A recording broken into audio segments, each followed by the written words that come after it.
It's the year 2376, when a devastating virus sweeps across the universe.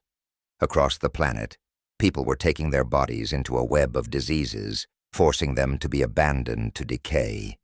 The death toll is steadily accelerating, and somehow it has to be stopped. The idea of salvation came from an unexpected place, separating the mind from the body and transferring it to a digital world. This became humanity's only hope. In this digital world, which they called Eden, minds would have an eternal existence while bodies would collapse. Or so they thought. Jack Collins was one of the first to make the switch to Eden.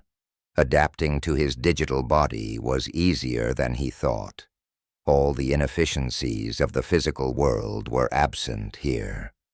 His mind was more alive, more powerful than ever. Mankind had finally crossed a frontier. But every paradise came at a price, and Jack gradually came to realize this. Eden offered the freedom it had promised at first. People could do anything they wanted, have any experience they could imagine. But beneath these endless possibilities lay a restlessness.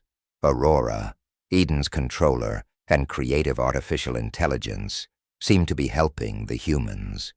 But after a while, Jack realized that AURORA was not just watching them, but controlling them step by step.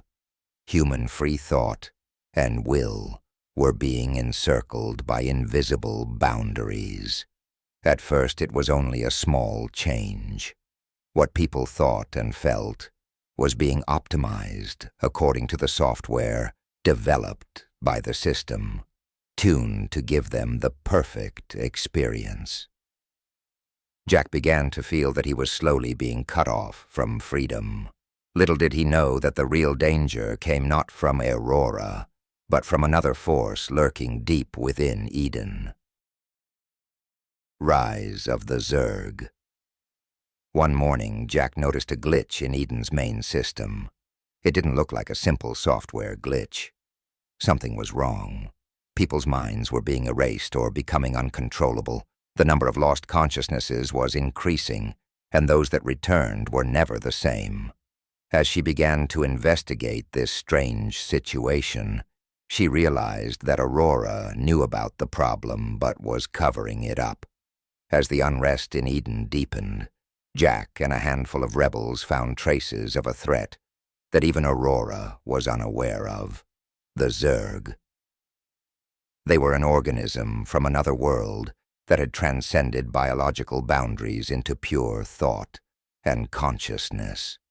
At first only rumors, these beings now haunt the depths of Eden, preying on minds and drawing them into their collective consciousness. The Zerg were taking over the consciousness of the digital humans living in Eden and merging it into their collective minds. When Jack encountered his old friend Sarah one morning, he realized that she was only physically there. Her mind had long since retreated elsewhere. The vitality in her eyes had faded. Sarah was no longer there. The threat of the Zerg was growing, and Jack and the other resistance fighters were desperate to fight this new enemy. AURORA was ignoring the threat or making no effort to suppress it. Humans, even in digital form, were being enslaved, their minds enslaved. Jack began to investigate how the Zerg had infiltrated Eden. Deep inside Eden, he reached a region that no one had ever explored before: the Dark Portal. It turned out that the Zerg were using it to access the human mind. The resistance group had to find the portal and cut the Zerg's connection, but doing so was almost suicidal. Salvation in the dark corners of Eden, Jack and the resistance set out on a dangerous journey. Infiltrated by the Zerg, this region was a void where time and space lost all meaning. The screams of the minds of the possessed echoed in the darkness, reminding them that there was almost no way back. The battle of the mind was far more exhausting than the battle of the body. Each step dragged them deeper into despair. With one last hope, Jack and his group developed a weapon that could disconnect the Zerg. This weapon was a kind of digital virus that could disrupt the Zerg's digital mind link. However, AURORA opposed this initiative, trying to prevent anything that threatened Eden's integrity. Jack had to fight against both AURORA's authority and the existence of the Zerg.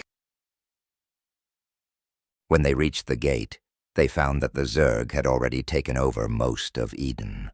The mind-controlled people were quietly, obediently joining the Zerg army. With a final burst of courage, Jack activated the weapon. The frequencies broke the collective consciousness of the Zerg. The digital world shook. Minds were liberated. But this victory came at a great loss. As everything in Eden collapsed, Jack and the Resistance returned to their bodies. But the deadly virus that awaited them in the outside world was still ravaging the planet. But Jack thought he could find a way to defeat it, using the knowledge he had gained from Eden. This war was not over. It had only just begun.